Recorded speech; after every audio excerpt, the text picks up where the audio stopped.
Luca da Corte, presidente regionale della Pasta Fresca. Presidente, buonasera. Voi avete presentato qui oggi a questa iniziativa con gli europarlamentari 5-6 primi piatti fatti con la pasta fresca delle varie province del Veneto.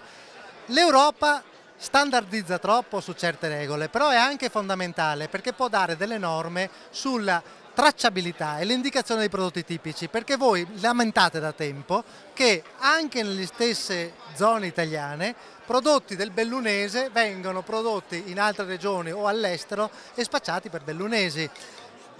Come possiamo risolvere questo problema? Andrea, intanto ti ringrazio perché questo qui è un argomento che mi sta molto a cuore, perché noi viviamo in una realtà Veneto che è cioè, a livello turistico è la numero uno in Italia. A livello di prodotti tipici abbiamo dimostrato anche stasera qui a Bruxelles che siamo fortissimi. C'è gente che parla che è 10 anni che non facevano un buffet così buono e goloso.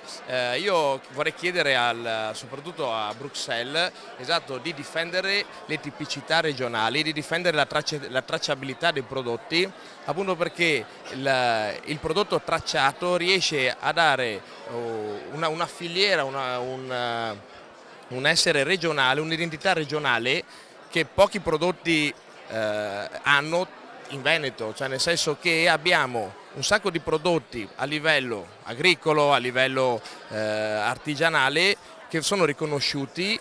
Ed è per questo che tanti li copiano, tanti ce li spacciano, tanti ce li piratizzano, vogliamo usare questa parola, piratizzano, perché appunto il Veneto fa gola un po' a troppe forse persone, ecco.